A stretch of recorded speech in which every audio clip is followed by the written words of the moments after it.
감사합니다. 오늘 하나님께서 우리에게 주시는 말씀은 사무엘상 21장 말씀입니다. 사무엘상 21장 10절에서 15절까지 말씀 우리 함께 봉독하도록 하겠습니다. 사무엘상 21장 10절에서 15절까지 말씀 우리 함께 한 목소리로 봉독하겠습니다. 이것은 하나님의 말씀입니다.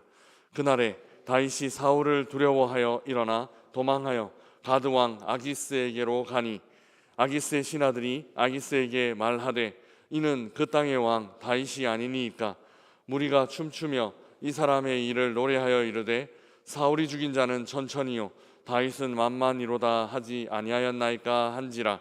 다윗이 이 말을 그의 마음에 두고 가드 왕 아기스를 심히 두려워하여 그들 앞에서 그의 행동을 변하여 미친 채 하고 대문짝에 그적거리며 침을 수염에 흘리매 아기스가 그의 신하에게 이르되 너희도 보거니와 이 사람이 미치광이로다. 어찌하여 그를 내게로 데려왔느냐. 내게 미치광이가 부족하여서 너희가 이 자를 데리다가 내 앞에서 미친 짓을 하게 하느냐. 이 자가 어찌 내 집에 들어오겠느냐 하니라. 아멘. 다윗은 도망자가 되었습니다. 그것도 한 나라 최고 권력자의 눈밖에 나게 되었습니다. 아무도 믿을 수 없는 외로운 싸움이 이제 시작되었습니다. 이 외로운 싸움을 다윗은 어디에서 시작하는가 하면 성소에서 시작합니다. 거기서 도망칠 떡을 얻었고 또 거기서 자신을 보호할 무기를 얻었습니다. 다윗에게도 우리에게도 성소는 그런 곳입니다. 하나님의 도우심을 강하게 얻을 수 있는 곳, 또 하나님께서 함께 하신다라는 사실을 강하게 확신하게 되는 곳이 바로 성소입니다. 그래서 그 성소로부터 다시 일어날 힘을 얻고 또 그 성소로부터 다시 소망을 바라볼 수 있는 용기를 얻게 됩니다. 다윗이 얻은 무기는 골리앗의 칼이었습니다. 다윗은 이전에 이 칼로 골리앗의 목을 뱉던 적이 있습니다. 아이러니하게도 다윗은 그 칼을 들고 그 칼의 원래 주인의 고향을 향해 가고 있습니다. 골리앗의 고향 가드에 이르는 것입니다. 10절 말씀 우리 함께 읽어보겠습니다. 10절입니다. 그날에 다윗이 사울을 두려워하여 일어나 도망하여 가드왕 아기스에게로 가니. 아멘. 다윗은 가드왕 아기스에게로 도망쳤습니다. 오늘날로 치면 망명한 것과 다름없습니다. 북한에 계신 분들이 망명하여 내려오는 경우들이 종종 있습니다. 정치적으로 어려움이 심하게 되었을 때 망명하는 경우들이 있습니다. 적국으로 망명하는 경우들이 있습니다. 바로 그런 경우가 다윗의 경우가 되었습니다. 가드는 블레셋의 도시 중 하나입니다. 자신을 죽이려는 사울을 피해 도망친 다윗은 이스라엘 안에 도저히 더 이상 머물 수 없었기 때문에 국경을 넘어선 것으로 보입니다. 한때 다윗은 블레셋 사람들에게는 두려움의 대상이었습니다. 골리앗을 순식간에 무찔렀고 그 후에도 사울의 사위가 되기 위해 사울이 요구했던 것보다 2배인 블레셋 사람의 포피 200개를 순식간에 가져올 수 있을 정도로 다윗은 블레셋 사람에게는 철저하게 공포의 대상이었습니다. 이런 다윗이 망명자처럼 블레셋으로 들어간 것입니다. 조국의 영웅이었던 사람이 적국에 도망하여 비참하게 생명을 유지하고 있습니다. 이렇게 비참하고 비굴하게 아기스 왕에게로 내려갔지만 거기서도 여전히 다윗은 전혀 안전하지 않았습니다. 아기스의 신하들 중에 다윗을 알아본 사람이 있었기 때문입니다. 우리 11절 말씀 함께 읽어보겠습니다. 11절입니다. 아기스의 신하들이 아기스에게 말하되 이는 그 땅의 왕 다윗이 아니니이까. 무리가 춤추며 이 사람의 일을 노래하여 이르되 사울이 죽인 자는 천천히요 다윗은 만만이로다 하지 아니하였나이까 한지라. 아멘. 아기스의 신하들은 사울과 다윗을 비교하며 군중들이 칭송한 바로 그 노래를 기억하고 있었습니다. 그 노래 때문에, 사실 바로 그 노래 때문에 다윗이 여기까지 도망자의 신세가 된 것이었습니다. 사울의 눈밖에 나게 된 계기가 된 노래가 바로 그 노래였습니다. 바로 그 노래를 여기 블레셋 지역에서도 기억하고 그 사람들도 기억하고 있었던 것입니다. 이 말을 들은 다윗은 국경을 넘어서도 불편하게 되었습니다. 자기가 이전에 블레셋 사람들을 많이 죽였던 이스라엘의 장수라는 것을 아기스가 알게 된다면 당연히 살아남을 가능성이 희박했기 때문입니다. 이에 다윗이 다시 한번 위기를 모면합니다. 지난번 본문에서 거짓말 같은 참말을 통해 위기를 넘어갔듯이 지금도 다윗은 순간적인 기지를 발휘하여 위기를 넘어가고 있습니다. 13절 말씀 우리 함께 읽어보겠습니다. 13절입니다. 그들 앞에서 그의 행동을 변하여 미친 채 하고 대문짝에 그적거리며 침을 수염에 흘리매. 아멘. 다윗은 미친 척하기 시작했습니다. 대문짝에 글씨 같은 걸 막 쓰고 또 침을 수염에 이렇게 흘리면서 제정신이 아닌 것처럼 행동했습니다. 살아남기 위해 이렇게 수치스러운 행동을 한 것입니다. 미친 척을 하고 있지만 이 모습이 다윗의 그 원래 모습이 아닌가 하는 생각도 해보게 됩니다. 세상 그 어디에도 마음 둘 곳이 없는 저 같아도 아마 12번도 더 미칠 지경이 되지 않았을까 싶은 생각이 듭니다. 다윗은 미친 척을 하고 있었지만 실제 다윗의 마음은 미치는 것과 마찬가지 아니었을까 하는 생각을 해봅니다. 이를 보고 다행히 아기스가 다윗의 의도대로 반응해 주었습니다. 14절 15절 말씀 우리 함께 읽어보겠습니다. 14절 15절입니다. 아기스가 그의 신하에게 이르되 너희도 보거니와 이 사람이 미치광이로다. 어찌하여 그를 내게로 데려왔느냐? 내게 미치광이가 부족하여서 너희가 이 자를 데려다가 내 앞에서 미친 짓을 하게 하느냐? 이 자가 어찌 내 집에 들어오겠느냐 하니라. 아멘. 아기스는 다윗을 미친 사람이라고 판단했습니다. 그리고 다윗을 밖으로 쫓아냈습니다. 다윗은 자기를 기억하고 있는 신하들 때문에 위험에 처할 수도 있었지만 기지를 발휘하여 그 자리를 피할 수 있게 되었습니다. 그러나 속마음은 참 힘들었을 것입니다. 자기가 순식간에 100~200명은 그냥 거뜬히 해치울 수 있었던 대적들 앞에서 미친 척을 해야만, 이렇게 미친 척을 해야만 살아남을 수 있다는 것이 얼마나 자괴감을 느끼게 만들었을까요? 자기가 가진 탁월한 능력과 그 원래 지혜로운 모습을 숨겨야만 생존할 수 있는 도망자의 신세, 자기 나라에서도 그리고 대적의 나라에서도 그 어느 곳에서도 안전하지 않은 신세, 상상할 수 없을 정도로 힘든 시기를 다윗은 맞이하게 되었습니다. 그런데 바로 그때 그 힘든 시간을 보내고 있는 다윗에게 하나님은 굉장히 의미심장한 표현 하나를 이 단락 안에 기록해 두고 있습니다. 우리는 그냥 쉽게 지나쳤는데 굉장히 특이합니다. 우리 11절 말씀 우리 함께 다시 한번 읽어보겠습니다. 11절입니다.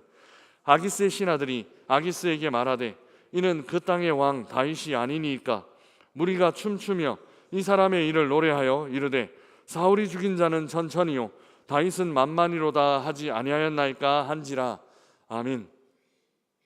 방금 읽은 이 11절 안에는 굉장히 특이한 표현이 하나 있습니다. 혹시 찾으셨습니까? 그것은 그 땅의 왕 다윗이라는 표현입니다. 그 땅의 왕 다윗. 아기스의 신하들은 다윗을 뭐라고 부르고 있는가 하면 그 이스라엘의 장수 이렇게 부르지 않습니다. 골리앗을 쓰러뜨린 사람 그냥 이렇게 부르지 않습니다. 다윗을 그 땅, 즉 이스라엘의 왕이라고 부르고 있습니다. 다윗은 기름 부음을 받기는 했지만 여전히 다윗은 왕의 자리에는 단 한 번도 올라본 적이 없었습니다. 그런데 대적인 블레셋 사람들이 다윗을 이미 왕처럼 여기고 있다라는 것입니다. 지금 다윗의 현실을 보면 답답하기 짝이 없습니다. 자기 나라 안에 머물 수 없어서 국경을 넘어 대적의 나라로 망명자처럼 도망쳐야만 했습니다. 그런데 거기서도 안전하지 않아서 미친 척하며 침을 질질 흘리며 생명을 부지해야 했습니다.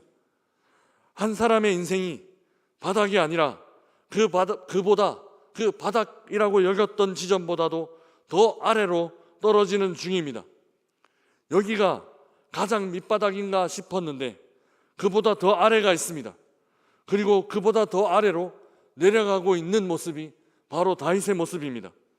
그런데 그렇게 비참하고 그렇게 힘겨운 상황에서 다윗은 무엇이라고 불리고 있는가 하면 다윗은 왕이라고 불리고 있습니다.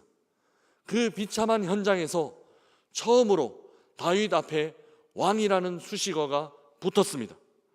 가장 어울리지 않는 상황에서 가장 어울리지 않는 이름으로 불려지고 있다는 것입니다. 오늘 본문은 다윗이 처음으로 왕이라고 불리는 본문입니다. 아직은 아니지만 이미 그는 왕입니다. 아직 바닥이고 여전히 더 내려갈 일이 남았지만 이미 그는 왕으로 인식되고 있습니다. 하나님이 그를 왕으로 세우셨기 때문입니다. 그리고 하나님은 그렇게 다윗을 왕으로 훈련시키며 세워가고 계신 것입니다. 바닥을 모르는 왕은 목이 뻣뻣하고 교만할 수밖에 없기 때문에 살아남기 위해 미친 척 한번 해보지 않은 사람이 왕이 되면 삶이라는 것이 우습게 보일 수도 있기 때문에 도망자가 되어 그 어떤 사람의 도움도 받을 수 없게 되었을 때 하나님 한 분만 바라보는 믿음, 하나님 한 분만 바라보는 소망, 이 믿음과 이 소망이 훈련되지 않은 사람이 왕이 되면 늘 사람에게 기대고 인간적인 방법만 동원할 수밖에 없기 때문에 인간적인 방법으로만 문제를 해결하려고 할 것이기 때문에 그렇기 때문에 하나님은 다윗을 도망자가 되게 하셨고 그렇기 때문에 하나님은 다윗을 국경을 넘게 하셨으며 그렇기 때문에 하나님은 다윗을 미친 척 해야만 생존할 수 있는 그 바닥의 자리로 이끌어 가셨습니다. 그렇게 한 소년이 왕으로 만들어져 가고 있습니다. 그렇게 평범한 한 양치기 목동이 한 나라를 이끌어갈 왕이 될 준비를 하고 있습니다. 사랑하는 명선의 가족 여러분, 우리는 하나님의 자녀들입니다. 그래서 우리는 왕의 자녀들입니다. 우리는 하나님의 왕권을 물려받게 될 것입니다. 그래서 우리는 훈련받아야만 합니다. 그래서 우리는 지금 훈련받고 있습니다. 우리가 고난과 역경 가운데 있는 것은 왕의 자녀다운 준비를 하기 위해서입니다. 아무리 하찮게 보이는 사람 한 사람이라도 무시하지 않기 위해 우리가 그 하찮은 자리에 서 봐야 하지 않겠습니까? 생존이 하루하루 살아남는 것이 얼마나 간절한 문제인지 머리가 아니라 우리의 뼈에 온통 새기기 위해 생명과 죽음을 돌아볼 수 있는 자리에 멈춰 있어 봐야 하지 않겠습니까? 하나님의 도우심이 얼마나 완전한지 얼마나 완벽한지 경험하고 이해하기 위해 그 누구도 도울 수 없는 자리에 그 어떤 인간적인 도움도 구할 수 없는 완전한 고립의 자리에 한번 서 봐야 하지 않겠습니까? 우리도 이렇게 왕이 될 준비를 하고 있습니다. 우리 모두는 그저 시시한 그런 사람들이 아닙니다. 우리 주님과 함께 온 우주 만물을 다스릴 왕이신 그 하나님의 자녀입니다. 하나님 한 분만 도울 수 있는 그 밑바닥에서 하나님만 의지하고 하나님만 붙잡는 법을 배움으로 왕의 자녀다운 모습으로 성장하고 또 성숙해가는 우리 모든 명산의 가족들 되시기를 주님의 이름으로 축복합니다. 그 자리에서 여전히 우리를 하나님은 왕이다 라고 부르고 계십니다. 이 어려움의 자리에서 너는 왕의 자녀야 라는 음성 들으며 그 자리를 넉넉히 이겨내시는 우리 모든 명선의 교우들이 되시기를 주님의 이름으로 축복합니다.